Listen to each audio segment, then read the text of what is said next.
Third episode की शुरुआत में हम देखते हैं कि हमें जिनबू को हॉस्पिटल में दिखाया जाता है। वो अपने हाथ और पैर को देखकर हैरान हो जाता है कि मेरे हाथ और पैर तो कट गए थे, फिर ये कैसे हुआ। और उसके सीने पे भी वार का निशान नहीं होता। फिर वो कहता है कि क्या मैं सपना देख रहा था। उसके बाद वहाँ पे दो लोग आ जाते हैं और खुद को हंटर एसोसिएशन सर्वेलेंस टीम का मैनेजर बताता है। जिनबू कहता है कि सर्वेलेंस वालों को मुझसे क्या काम हो सकता है। वो जिनबू को बताते हैं कि तुम पूरे 3 दिनों से बेहोश थे। जिनबू जूही और मिस्टर संग के बारे में पूछता है, जिसके बाद वो उसे बताते हैं कि मिस्टर संग का एक हाथ कट चुका है, जिस शायद उसे अपने हंटर के काम को छोड़ना पड़ेगा। और जूही को बहुत बड़ा सदमा लगा है, उसका इलाज चल रहा है। ऐसा लग रहा है कि वो अब अपना हंटर का काम जारी नहीं रख पाएगी। जिस प्राचीन तहखाने को तुम लोगों ने ढूंढा था, वहाँ से सिर्फ 6 ही लोग जिंदा लौट आ पाए। वैसे जब हमें खबर मिली तो वाइट टाइगर गिल्ड वहाँ पे पहुँची और उन्होंने वहाँ पे तुम्हें ज़मीन पर बेहोश पाया। और उन्हें ना तो कोई वहाँ पे मंदिर मिला और ना ही कोई तहखाना। जिनबू, क्या तुम्हें कोई नवी शक्ति का एहसास हुआ था? यही एहसास एक हंटर की शक्ति को तय करता है, जिसे बढ़ाया या घटाया नहीं जा सकता। पर ये एहसास किसी हंटर को दोबारा भी हो सकता है, जिससे उनकी शक्तियाँ बढ़ के एस रैंक तक भी जा सकती है। जिनबू को लगता है कि शायद उसकी भी शक्ति बढ़ गई होगी, जिससे शक्तियाँ बढ़कर एस रैंक तक भी जा सकती है। वो जिनबू के सामने एक माना मीटर रख देते हैं, जिसके ऊपर हाथ रखने के बाद किसी भी हंटर के पावर का पता चलता है। उसके बाद जिनबू उसके ऊपर हाथ रखता है और फिर कहता है कि क्या पता चला, मेरी शक्तियाँ बढ़ गई हैं। फिर वो जिनबू से कहते हैं कि माफ़ करना, लगता है हमें कोई बहुत बड़ी गलतफहमी हो गई थी, और वो वहाँ से चले जाते हैं। ई रैंक के हंटर का माना 70 होता है, पर इस इंसान का तो माना बहुत कम है। ये एक नॉर्मल इंसान है। वो सोचते हैं कि आखिर ये बंदा जिंदा कैसे बच गया। वहीं दूसरी तरफ जिनबू कहता है कि अरे यार, फालतू में उम्मीदें बढ़ गई थी। वैसे हैरानी की बात है, उन्होंने मुझसे इसके बारे में नहीं पूछा। और उसके ऊपर एक डिवाइस होता है जिसे सिर्फ वही देख पाता है और उसे कोई नहीं देख पा रहा होता। उसी वक्त वहाँ पे चीना आ जाती है और वो आते ही जिनबू को डांटने लग जाती है और कहती है कि तुम्हें पता भी है मुझे तुम्हारी कितनी फिक्र होने लग गई थी। बाकी लोगों को तो कुछ नहीं होता, ना जाने मुसीबत सिर्फ तुम्हें ही क्यों ढूंढ लेती है। अगर तुमने फिर से ऐसा कुछ किया तो मैं स्कूल छोड़ के कोई अच्छा सा जॉब ढूंढ लूँगी, ताकि तुम्हें ये हंटर गिरी ना करनी पड़े। जिसके बाद जिनबू कहता है कि अच्छा सॉरी। जिनबू कहता है कि क्या तुम्हें यहाँ पे कुछ दिखाई दे रहा है, पर जीना को वहाँ पे कुछ नहीं दिखाई दे रहा होता और वो मना कर देती है। जिनबू कहता है कि अच्छा सुनो, क्या तुम उन अनरीड नोटिफिकेशन को जानती हो ना, जो गेम के अंदर होती हैं? जीना बताती है कि मैसेज बॉक्स को खोलो और पढ़ लो बस। वैसे तुम गेम के बारे में क्यों पूछ रहे हो? जिनबू कहता है कि वो हॉस्पिटल में और करने को है ही क्या। जीना कहती है कि वैसे तुम्हें तो देखकर लग रहा है कि तुम ठीक ही हो। और फिर वो वहाँ से चली जाती है। सिस्टम की बात ना मानने पर सज़ा भी दी जा सकती है। जिनबू एक नोटिफिकेशन को खोलता है जिसके ऊपर लिखा होता है डेली मिशन मजबूती की ट्रेनिंग, जिसे वो कंफर्म कर देता है, जहाँ पे उसे पुशअप, सिटअप, स्क्वाट्स, रनिंग करनी होगी और डेली मिशन ना करने पर सज़ा भी दी जा सकती है।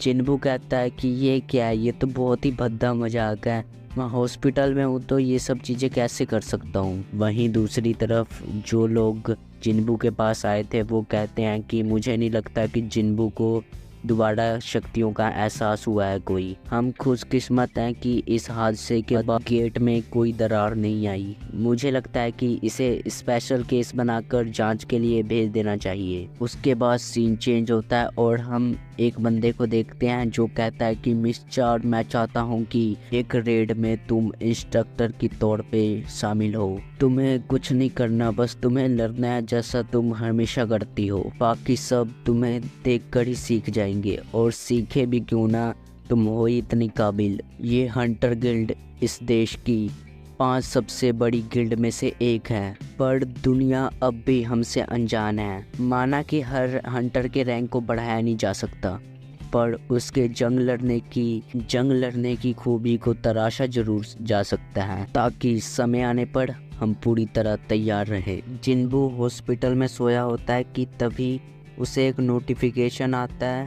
उसने अपना मिशन कंप्लीट नहीं किया होता, इसलिए जहाँ पे वो सोया होता है वो पूरी जगह हिलने लग जाती है, जिसके बाद वो उठ जाता है। हम देखते हैं कि वो अचानक से किसी और जगह पहुँच जाता है, एक रेगिस्तान में। जिन्बू वहाँ पे एक मॉन्स्टर देखता है जिससे उसे 4 घंटे बचने का गोल मिलता है। वो मॉन्स्टर जिन्बू के ऊपर हमला कर देता है।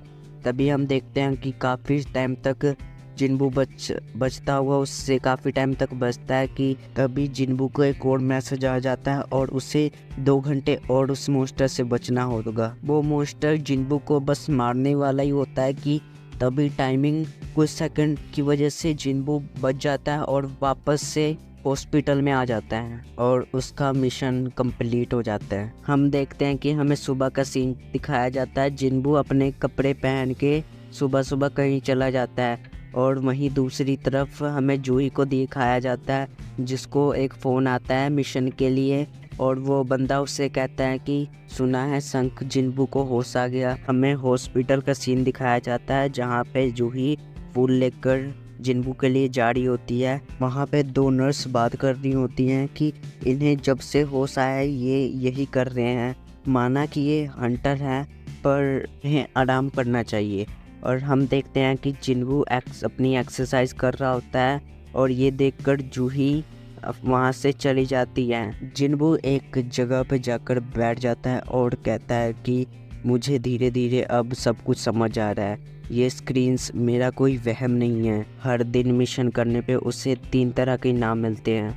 वो अपनी बॉडी को फुल रिकवर करता है, जिसके बाद वो कहता है कि सारी थकावट पल भर में ख़त्म होगी। और दूसरी है मेरी एबिलिटी पॉइंट्स, इससे मैं अपनी एबिलिटी बढ़ा सकता हूँ। और वो अपने स्ट्रेंथ को बढ़ा देता है और फिर कहता है कि मैं अपनी ताकत को महसूस कर सकता हूँ। वो कहता है कि मेरी ज़िंदगी ने एक बहुत ही अजीबोगरीब मोड़ ले लिया है। उसे दिन के आखिरी मिशन का इनाम मिलता है, जो कि एक लूट बॉक्स होता है, जिसे खोलने के बाद हम देखते हैं कि उसमें से एक चाबी निकलती है। अभी तक उन बॉक्सेस से उसे बस बेकार की चीज़ें ही मिली होती है, जैसे कि पेन या बैजेस।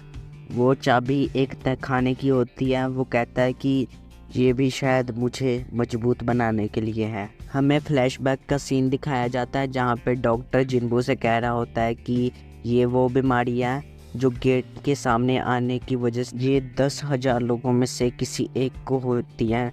ऐसा माना जाता है कि ये माना के लगातार रहने की वजह से होती है। आजकल की मॉडल दवाइयाँ इन्हें सिर्फ जिंदा रखती हैं। और हमें प्रेजेंट का सीन दिखाया जाता है जहाँ पे हमें जिन्बू को दिखाया जाता है, जो कहता है कि मैं अपनी एबिलिटीज़ को बढ़ा लूँगा। और वो तहखाने में जाने के लिए तैयार हो जाता है।